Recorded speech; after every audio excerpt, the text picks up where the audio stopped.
Hello there, this is 3's Spades, and today I'm gonna see if I can play some Star Wars The Force Unleashed 2.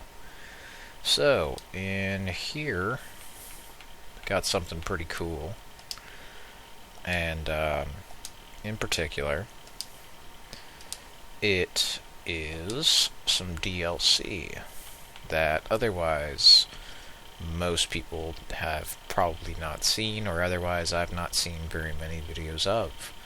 So, I was able to find a no CD patch and a DLC unlocker on gamecopyworld because I purchased a CD of Force Unleashed 2 secondhand from eBay, and I remembered very vaguely that there were some DLCs in there that were for GameStop, and they had a cool, Darth Maul skin, and, well, apparently that wasn't the only thing they had, because they also had some DLC challenges, and I'm going to play some of them, so here we go. So this here is the first one. This is the Defend the Core, and, yeah, the frame rate's just not particularly good. I don't really know a time when it is good, to be perfectly honest with you, in this game, so let's just kind of hope it doesn't fuck with me too bad.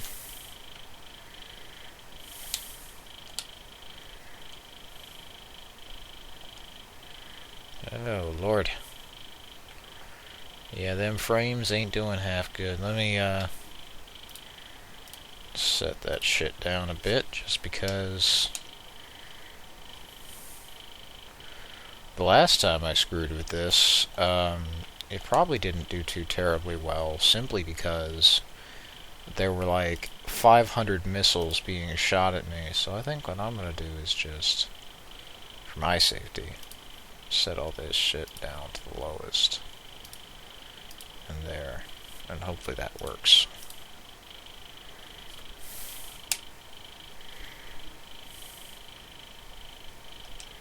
Because, yeah, it's not like this game really got much better looking with all those settings on, to be perfectly honest with you. It was running fine a bit before when I was messing around with the ATSTs, but this thing is having its fair share of issues for some reason, and it just likes to be retarded like that, so fuck it. But this here, we have to defend the, or I have to anyway, defend the statue. And the frame rate doesn't really do a terribly good job of helping me with that. But I figured that once I got a GTX Titan, I wouldn't have to deal with bullshit on optimized games. Apparently I thought wrong. Oh well.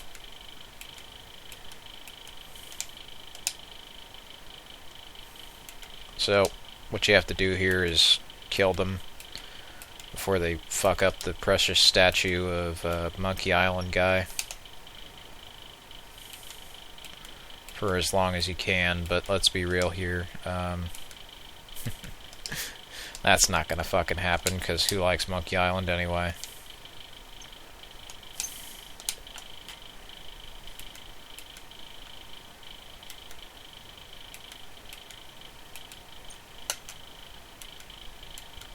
I tend to set the difficulty to easy, because in truth most games and their difficulties are just kind of like, how much time do you want to waste? A lot or a little? Because let's be real, you're going to die anyway, so might as well have fun.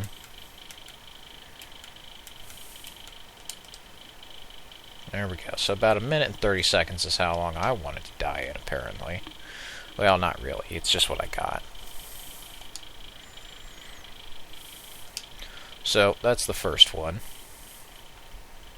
What's of particular interest to me with these challenges is when you go to the Dagobah level, and I'll show you this because it's kind of interesting. When you go to the Dagobah level in the campaign, what you'll notice in particular is they do not have an inside to the cave. However, I'm going to show you that there actually is an inside to the cave, and what they likely did is they cut it for time and then put it into all those challenges. And really the evidence I have here is more circumstantial, and I don't have anything like, direct saying that, but clearly you look at the Wii version of the game, and then you look at the challenges, and it just starts to make sense. Also, I probably should add the fucking motion blur, because this looks choppy as shit. Let me just... There we go. It's usually the challenges that lag. I say usually, but I bet it's gonna lag now, because I've set some shit on here. There. Oh, actually no.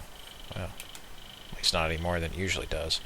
So, what I tend to find is if I get these rocks, I get this rock even. There's a couple of them, but it's not hard to see.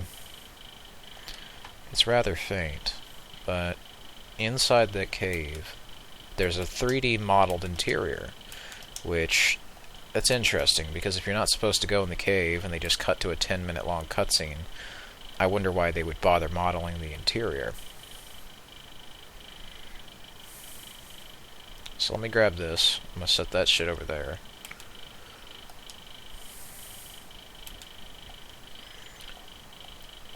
So, let me hop back up. With the 60 FPS patch, it does something to the logic of this game. I imagine it simply brute forces it to run at double speed, therefore making it look like it's actually 60 frames when it really isn't. Either that, or the frame rate is probably tied to game logic, which is most likely, and therefore doubling it to be 60 frames would actually screw up more things, like the process of deloading stuff out of the memory. And I tend to find it deloads the entire map instead of, doing what it should, that being just... Yep, there we go. Told you.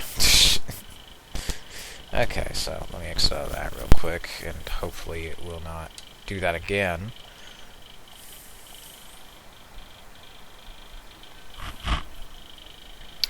Yeah, what tends to happen is if you take too long on a level in the PC version, for me at least, it will deload the entire fucking level, and that's what I tried to avoid there, but I really wish I could skip this cutscene, because I'd like to show you the cool thing in the cave, so... Fucking hell. Anyway. Let's try this again. George Lucas, I'd like to play the video game, please. Thank you.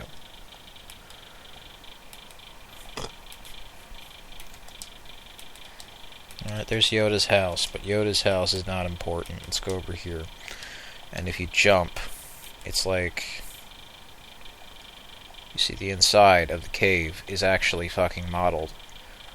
And I've seen this on multiple versions. I guess Disney's trying to really cut me off, because they don't want me to show their fucking secrets. Fuck you, Disney.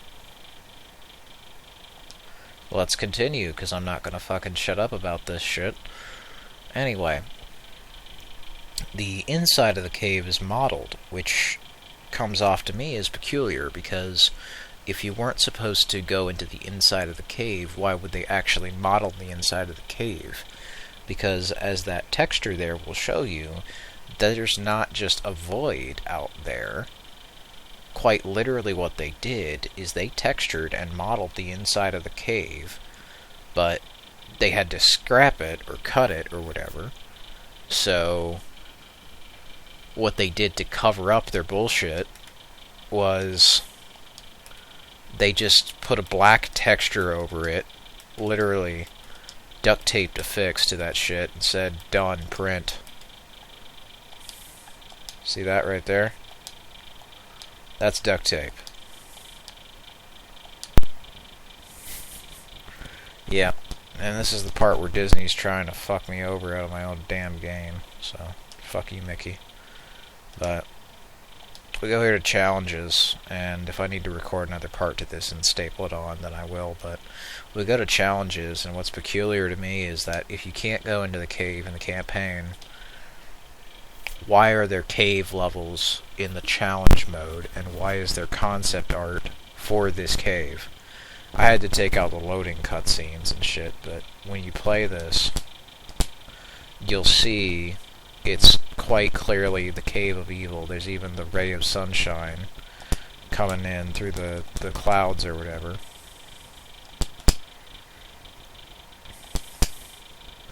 But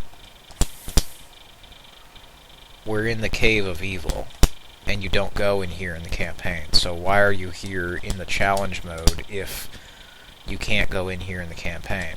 And then on top of that, why is it in the Wii version that there actually is a campaign level with mirrors and jumping platforms if there is no such level in this game? Unless, of course, I'm playing it right now, because they did in fact make it.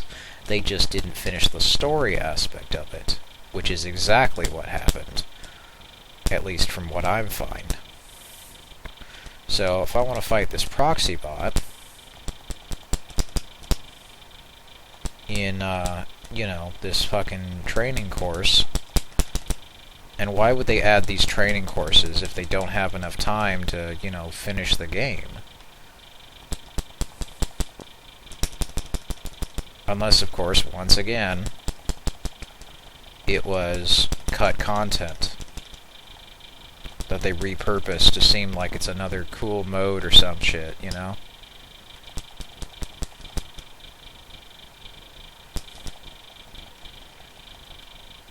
And that's what kind of struck me as odd. And I'll show you the other DLC maps. I'll get to them.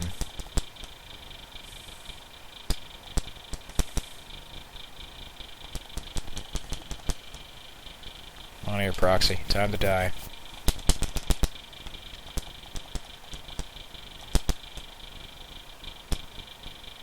Fuck you, Proxy.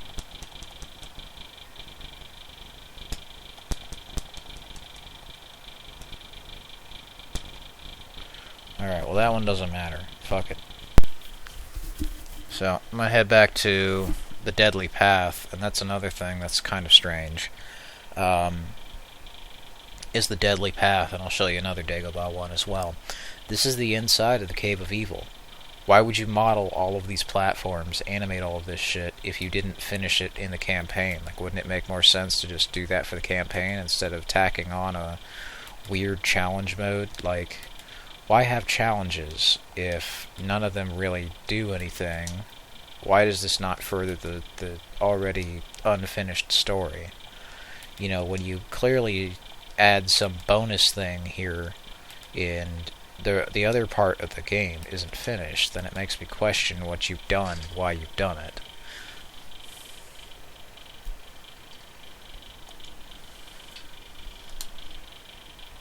And if those aren't questions you intended me to ask, then that's, you know, fucking bad design. As you could still tell, though, my fucking high score there speaks for itself. But there's that, there's this one.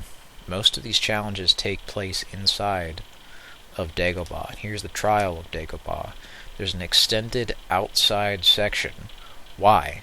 We just saw that that entire level was 20 seconds of me running through a path. So what the fuck is up with the level there? If it's not, you know, actually going to properly do the shit it should. Also, here's a tip if you want to get through this without dying. Change the difficulty to easy, because there's no achievements. Because that's a leftover dialogue from the Xbox 360 version. The Xbox 360 version has achievements, and those ones are kind of funny.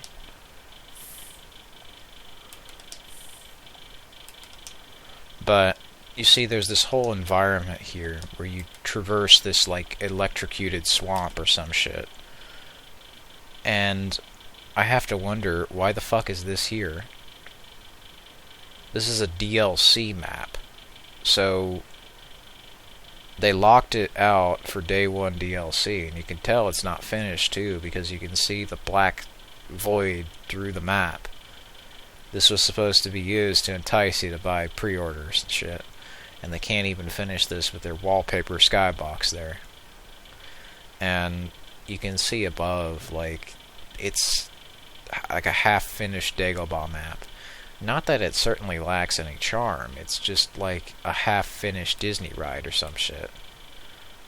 Like, clearly you got most of that shit there, but... You know, it's starting to... Questions are starting to pile up at this point as I play this game. Well, clearly they didn't finish this shit. I know that much, but why would they cut this from an already content-deprived game? Now, the answer is pretty simple, because before Disney got in, shut down all this shit because they wanted to have their hands in the soup to make themselves think they're chefs, so to speak, they started to realize, oh, well, we can just license this shit out to EA, save a bunch of money, and screw over George Lucas in the process, because we don't like George Lucas, for some reason, despite the fact that we spent all this time and money, you know, going after his shit specifically. We don't like him. Why? Because he's successful, popular, and we want to fuck him over. That's why. Also, I clearly need to do something about this fucking frame rate, so...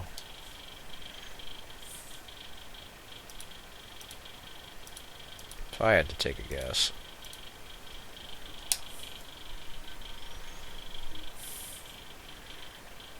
And then... Turn that shit to easy, because it's not like it's actually very hard, it's just fucking annoying, is what it is. There's no issue in this game that doesn't relate to bad game design.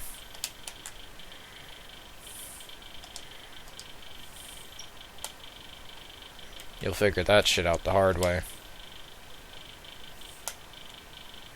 Because all the shit that they do to add quote-unquote difficulty is really just to waste your time, because they're stalling for time.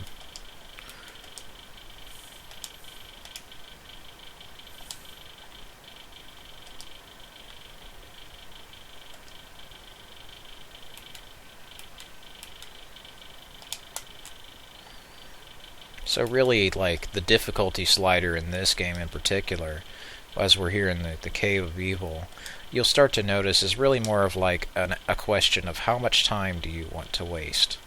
How much time are you comfortable spending on this game that is broken at times? That's another thing I like doing, though. Because what other Star Wars game allows you to do that shit to a fucking elite stormtrooper? Not very many, to answer your question. Hypothetical viewer who didn't ask. But you know, if you're gonna just end up doing dumb bullshit, at least go out with a bang, and so they did.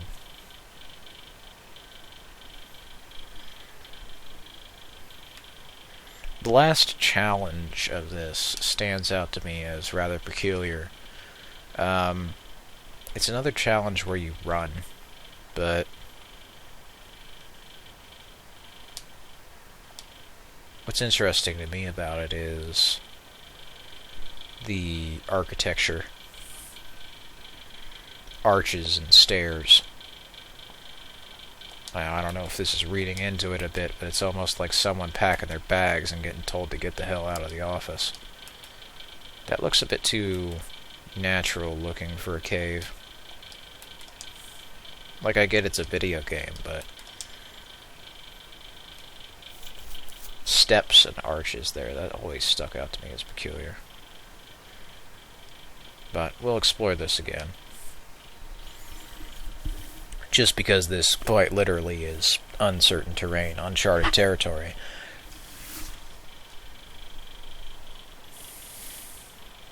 I do apologize if the frame rate's a bit wonky. This port just doesn't like to behave sometimes. But as we can see below, this is and above, actually. By all accounts, a fairly detailed, you know, map and set of maps, for that matter. Well,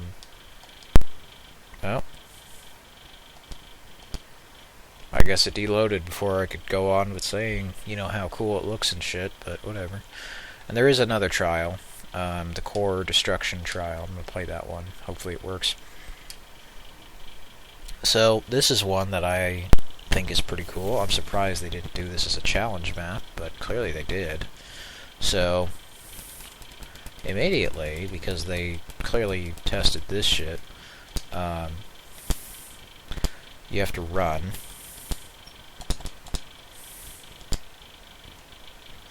And you have to get all of the pylons up before you get fucked over by the droids. Now, I've gold medaled this, so I ain't doing this for bragging rights as much as it is to show you. What you have to do is raise the pylons like you do in the campaign. And then you get your time extended, and then they start sending in guards who I tend to enjoy just mind trickings, because they'll act as a diversion. Then I left this shit up at like 20 frames a second, maybe. Because this is a quality PC port of a fantastic video game that got absolutely massacred by a terrible development schedule.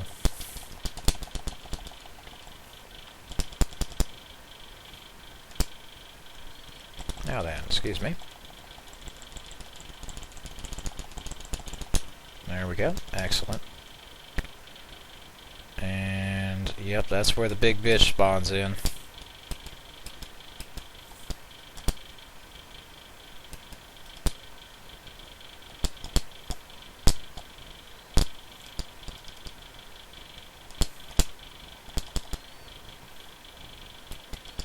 So, time to run.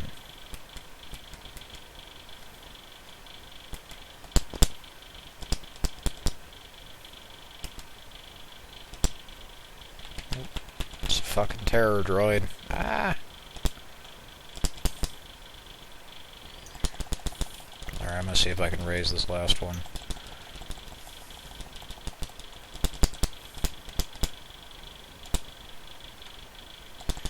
Come on.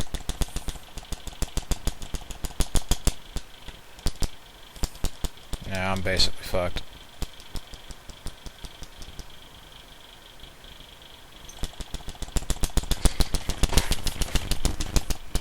Oh, I got it.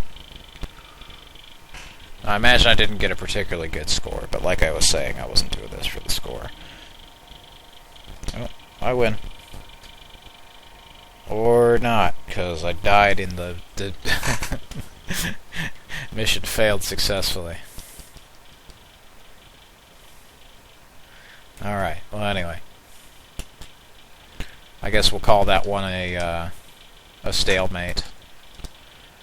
But yeah, they did an entire section of the boss fight where you fight the Terror Walker as a challenge, and they send in constantly respawning enemies at you. And fun fact, you can take this out,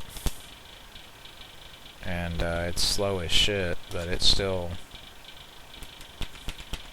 functional.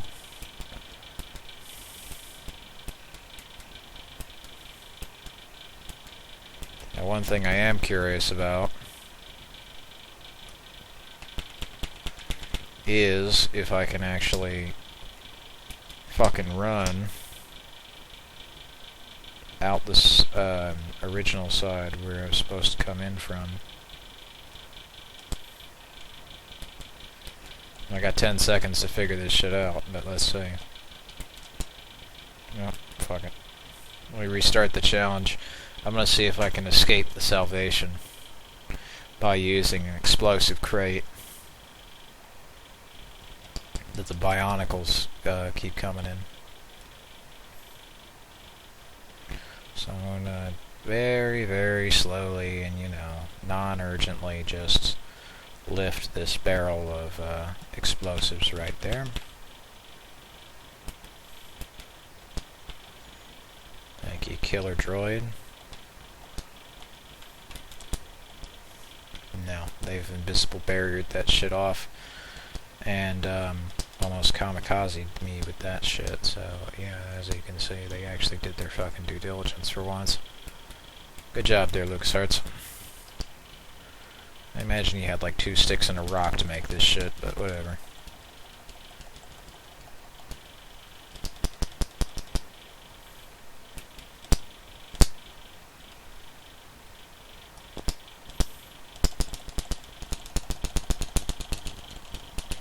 on, lift it up. It's very polite of the terror droid to, you know, not bother. He just couldn't be fucked today, and neither could I. But anyway, wanted to show you that because it's particularly interesting to me. As I'll show you here in the concept art and the extras. Like, once again, it's nothing really concrete, but if the cave, the Dagobah Cave of Evil, straight up, it's saying that here, this is the Cave of Evil that you play in the challenges.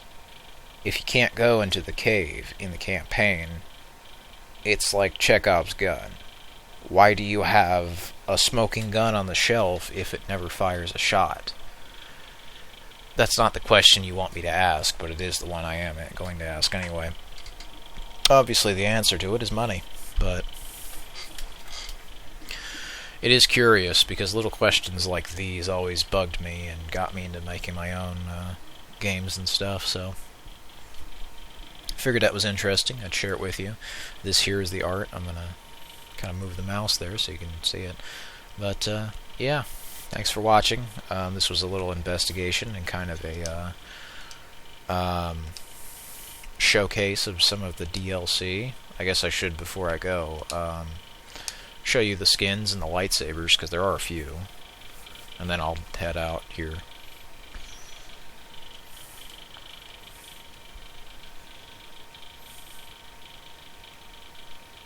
So, there's a few costumes. This is a cool one I remember you could find by doing a secret on Cadon and Moidia. But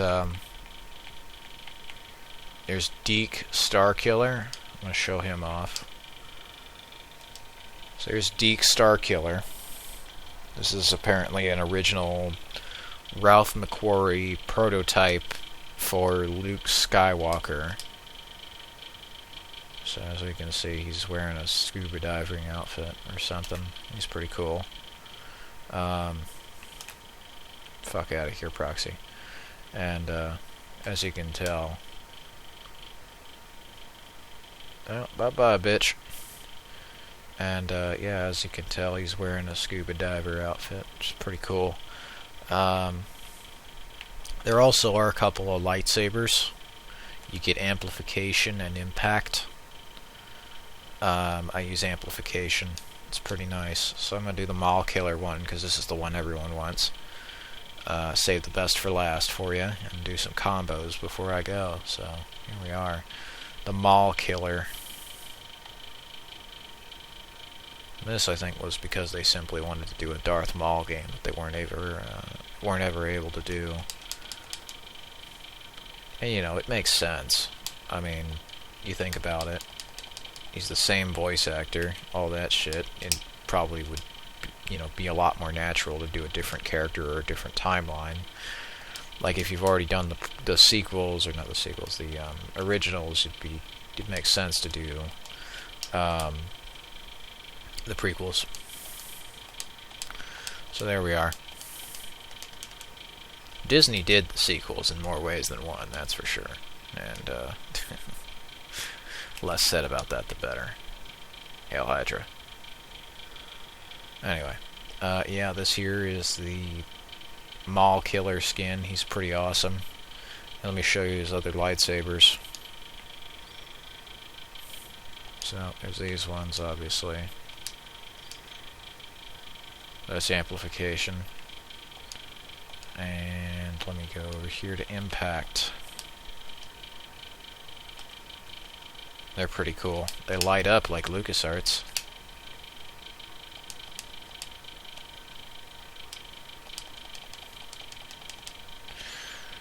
And the reason why I know for a fact that they were going to try and fuck this up the same way that EA did was because this whole thing with GameStop and whatever else was day one DLC. The Endor map was actually DLC. And it's still on the files of this game. However, you have to modify the game files to actually get it to work, like I have here, with this GameStop DLC that even if you've legally purchased, well, that doesn't mean shit because you still can't legally access it because it was a limited time ordeal. So you're basically fucked. And can go eat shit, basically, is their motto. By the end of the reign of Lucas, I think a lot of people tend to look at it with the wrong idea. You were still getting screwed either way, but the difference is the games they were screwing you with were at least a little better. I don't think George Lucas was better than Disney, to be perfectly honest with you. I think the shit that he made really happened not as a result of him, but as a result of the committee he was with, and people don't want to admit that, but it wasn't that Star Wars was good because of him. If the prequels go to show you anything, it was because they were good really in spite of him. And kind of to tell you the truth before I end this video,